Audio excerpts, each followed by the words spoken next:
Nós hoje estamos dando sequência ao estudo do livro Religião dos Espíritos, escrito por Emmanuel através do nosso querido Chico Xavier.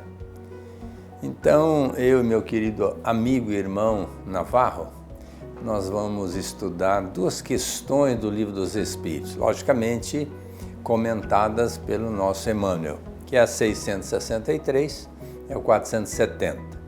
Falando sobre oração e provação e responsabilidade e destino. Então, nessa primeira pergunta, em que o Kardec fez aos benfeitores, que é a 663, se a nossa oração pode fazer com que a gente modifique as nossas provas, ou podemos até encerrá-las. Diz o benfeitor que as provas que nós nos submetemos estão nas mãos de Deus. Logicamente que se Deus quiser, Ele vai modificar a seu bel prazer. Mas, a bem da verdade, o Emmanuel comenta que a gente está sempre querendo encerrar a prova, né? Que é fundamental para o nosso progresso espiritual. Nós pedimos no plano espiritual para a gente progredir, crescer, melhorar, uma prova. Às vezes é uma expiação por um débito, às vezes é uma prova pela nossa inferioridade, a gente quer suplantá-la. E o Emmanuel diz que nem sempre a gente consegue modificar a nossa prova com a oração. Mas uma coisa é certa, nós podemos atrair com a nossa oração sincera a ajuda dos benfeitores espirituais, que vão nos inspirar, que vão nos intuir, que vão nos assessorar e muitas das vezes advogar a nossa causa, vão nos dar força, coragem, ânimo, discernimento para que a gente tome condutas equilibradas naquela prova que nós mesmos pedimos. Agora, é uma incoerência realmente nós pedirmos, sabendo que é importante para nós, de repente, pela dificuldade da prova que nós estamos atravessando, às vezes até por comodismo, nós pedimos a Deus, olha Senhor, encerra essa prova. O Emmanuel diz que não. Quando as coisas têm que acontecer, a gente tem que passar por aquilo e é o que vai acontecer.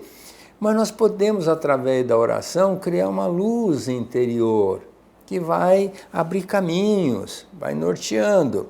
Diz ele que em cima, às vezes tem uma nuvem que não nos deixa ver o brilho das estrelas, a luz do sol. Embaixo tem um espinheiro, um pedrouço que nos leva, às vezes, a uma queda.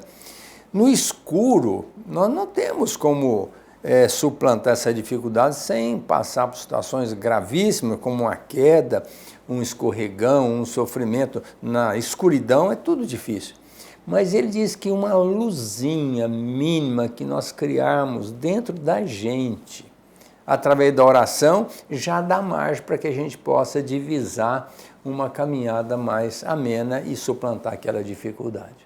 Verdade, e a gente também com isso, com a oração, nós atraímos os espíritos que têm interesse no nosso progresso, né, doutor? E acabam por nos fortalecer. Mas essa questão é muito interessante porque a gente precisa dar uma analisada no contexto das reencarnações. Desde que o Senhor Jesus disse para Nicodemos que o Espírito sopra a vida onde Ele quer, Ele está dizendo que o Espírito tem uma intencionalidade ao entrar no mundo físico, ele tem um objetivo, ele tem os seus motivos, e por isso mesmo a coisa é pessoal e seguindo a sua própria orientação. É bem verdade que os benfeitores também nos orientam, vai explicar a doutrina espírita, né? Então nós viemos à Terra, ou a gente vem à Terra, buscando os interesses pessoais. E aí nós vamos estudar lá no Livro dos Espíritos, a partir da questão 258, justamente essa questão do planejamento reencarnatório. Então Kardec inicia o assunto perguntando se nós, enquanto espíritos, sabemos o tipo de vida que vamos ter.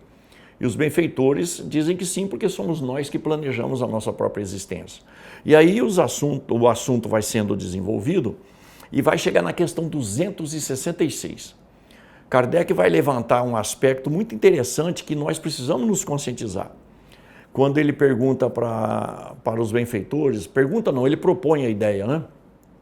Que não parece lógico que nós possamos ter pedido provas tão difíceis aqui na Terra, né?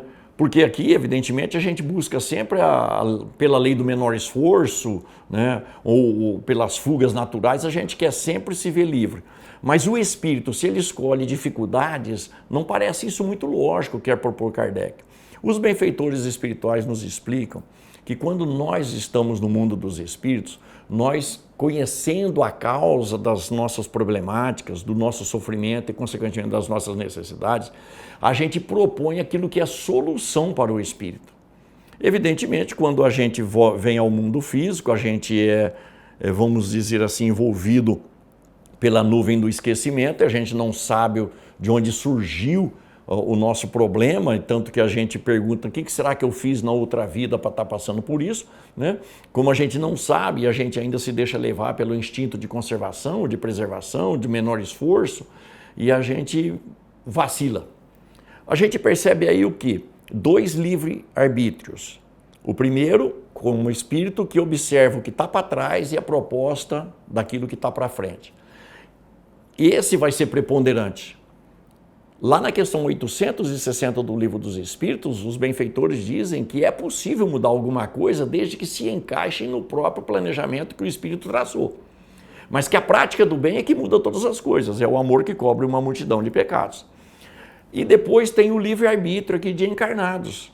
Então, muitas coisas nós vamos pedir, às vezes vamos pedir insistentemente de joelhos, vamos pedir até fazendo uma troca, né? Nas chamadas promessas que todos nós conhecemos, me faça isso, Deus, que eu faço aquilo, né? Em devolução ao benefício recebido. E não vai acontecer. Por quê? Porque o livre-arbítrio do espírito desencarnado vale mais, é mais poderoso nesse momento do que o livre-arbítrio do encarnado. E os benfeitores espirituais que nós atraímos para junto de nós com a oração, porque a oração vai ser então um fortalecedor dos nossos espíritos, é um crédito de confiança à providência divina, esses benfeitores sentirão, quando nós acreditarmos e orarmos, eles sentirão em nós uma facilidade maior para eles darem os conselhos, as orientações, as ideias. Eles evidentemente não vão tomar a frente, né, daquilo que nós temos que fazer, mas eles nos orientarão e caberá a nós ouvir e escolher entre esses bons conselhos e os conselhos do mundo, ou os conselhos dos maus espíritos que também querem ver a nossa derrocada aqui na Terra. Então a oração nos fortalece e nos ajuda a suplantar aquilo que a gente até mesmo não acreditaria que fosse possível. Mas uma coisa nós precisamos acreditar: não acontece nada com a gente que a gente não tenha a mínima possibilidade de solucionar. Pode até demorar, mas nós temos sempre essa possibilidade em aberto, pois que senão seria maldade ou injustiça da parte de Deus, e isso evidentemente não existe. Lembrando que parece um absurdo, mas o Kardec perguntou se a gente pode modificar essa prova na trajetória do tempo. E os benfeitores disseram que você pode até pedir uma prova mais complicada. Quando você vem para cá e acha que você está indo bem e que conseguiu botar o pé no chão, se alicerçou e vai fazer o trabalho e vai conseguir, então você, em desdobramento, chega no plano espiritual e conversa com os amigos espirituais e diz: escuta, dá para eu aumentar essa prova, complicar um pouquinho mais, para eu crescer, aproveitar o melhor que eu possa dar nessa existência? Por incrível que pareça, eles às vezes permitem, quando realmente nós estivermos em condição. Agora, isso é uma exceção à regra, porque a regra geral é a gente pedir para diminuir a prova, diminuir o trabalho, as dificuldades, quando a gente sabe que muitas das vezes essas dificuldades nós mesmos que criamos. Além daquilo que nós pedimos, a gente chega aqui e começa a fazer tudo errado de novo e vai complicando. O fardo nunca é além do ombro, quando a gente cumpre o programa que nós fizemos no plano espiritual com a ajuda da espiritualidade e com a nossa tomada de consciência. Mas às vezes nós chegamos aqui e começamos a fazer uma série de absurdidades, aí o fardo vai ficar mais complicado. Quando estudando Sexo e Destino, nós podemos verificar uma estatística do André Luiz, que ele fala o seguinte, que nesse programa reencarnatório, 18% das pessoas conseguem ter vitória na reencarnação. 22% são pessoas que melhoram até bastante. 26% melhoram muito pouco. E 34% voltam altamente comprometidos com a lei divina. Para, numa próxima existência, logicamente, uma situação muito mais agravada. O que significa dizer que a gente precisa pensar mais naquilo que a gente está vivendo, né? E mais do que isso, nas consequências. Porque todo bem que a gente deixa de fazer acaba resultando no mal para nós mesmos e para aqueles que estão à nossa volta. Porque quase sempre as nossas provações e mesmo as expiações têm a ver com o próximo, não só necessariamente com a gente. Então, as grandes dificuldades que se apresentam envolvem o destino de outras pessoas. E a gente precisa tirar disso um impulso para a gente fazer o que precisa ser feito, né? E nós temos força para isso. Nós é que precisamos tomar muito cuidado com o derrotismo, com o vitimismo, nós precisamos tomar muito cuidado com a síndrome do coitadinho, né? Por que comigo? Por que agora? Né? Então, olha aí, tanta gente fazendo coisa errada, não acontece nada, eu que estou tentando fazer certo, acontece coisas ruins. Não, nós precisamos nos conscientizar que somos espíritos imortais, temos um passado todo pessoal, onde as nossas escolhas muitas vezes não foram muito felizes e agora a gente precisa mudar de rumo. E a oportunidade é agora, é no momento em que nós estamos. Se nós procrastinarmos essa tarefa, nós vamos jogá-la para frente e sabe Deus quando a conjuntura ideal vai estar disponível para nós outros. Então compensa a gente enfrentar o problema de frente, né? O máximo que a gente puder, e para isso precisamos ter em mente que há muitas pessoas que podem nos ajudar com conselhos, com orientações, com a sua experiência. Nós nunca estamos sozinhos. Se uma porta se fecha à nossa frente, duas se abrem ao lado. Mas às vezes o nosso foco fechado acaba por nos distrair das possibilidades que a providência divina dá para nós. Então é oração. Mas o Evangelho segundo o Espiritismo ainda vai nos lembrar de que é preciso obediência e devotamento. Obediência em relação àquilo que foi programado por nós mesmos e devotamento à causa para solucionar o problema. Interessante dizer que quase sempre a gente quer jogar a culpa para os outros da nossa dificuldade. E o Kardec perguntou exatamente isso na 470. Ele perguntou se um espírito tem a capacidade de mudar a nossa prova. Quando às vezes ele deseja, um espírito do mal, que a gente sucumba, ele vem com a proposta de fazer o bem e de repente ele nos leva a abandonarmos aquela prova e trilharmos no caminho do mal. Nesse caso, Kardec pergunta, ele está tendo uma missão dada a ele de nos levar a essa queda? E o benfeitor disse que não, absurdo. Qual espírito que Deus vai dizer assim, você vai lá e faz o mal, você vai lá e prejudica o fulano, ciclano, beltrano. Não, essa chance é zero, vinda do alto. Todos nós estamos aqui para fazer o bem, todos nós. Agora, se um espírito vem e nos leva a modificar a nossa prova, é um livre-arbítrio dele, é a vontade dele que está preponderando. E se isto até acontecer, que ele tenha a propriedade de nos prejudicar ou nos levar à mudança de prova, saindo do bem, indo para o mal, diz o benfeitor que nesse caso Deus está nos testando, está nos analisando, porque prova, que eu saiba, prova a gente tem que provar que passou, que superou aquela situação, porque senão tomou bomba, repetiu, né? Agora, os espíritos têm liberdade, cada um vai fazer o que bem entende, mas não missão de nos levar a uma queda, trazer, vamos dizer assim, um prejuízo para nós. Deus jamais permitiria. Deus é amor, Deus é bondade, Deus é misericórdia, Deus é tudo que é de bom e nos dá o direito de programar uma reencarnação com vistas a melhorar e nos dá também o livre-arbítrio. Eu posso fazer qualquer coisa, Deus dá, pode. Agora, muitas das coisas não devem ser feitas, porque nós vamos contrariar o programa.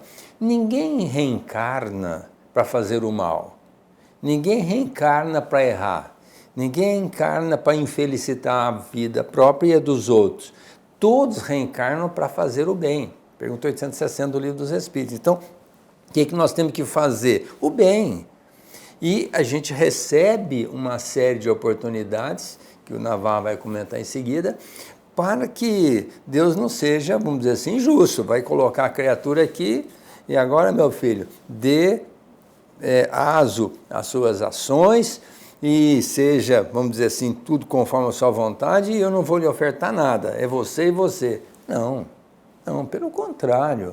Deus dá para nós milhões de recursos, facilitando o cumprimento do nosso dever.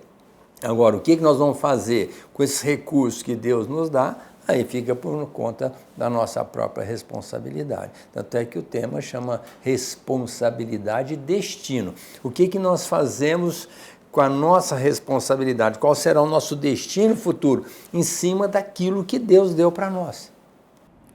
Nós estamos envolvidos num mundo chamado de expiação e prova. E é bem verdade que estamos em trânsito para o mundo de regeneração. Mas o que nós não podemos nos esquecer é que somos individualidades. E cada um de nós sempre vai receber de acordo com aquilo que fez. É a proposta do Senhor Jesus, né? Cada um é dado segundo as suas obras.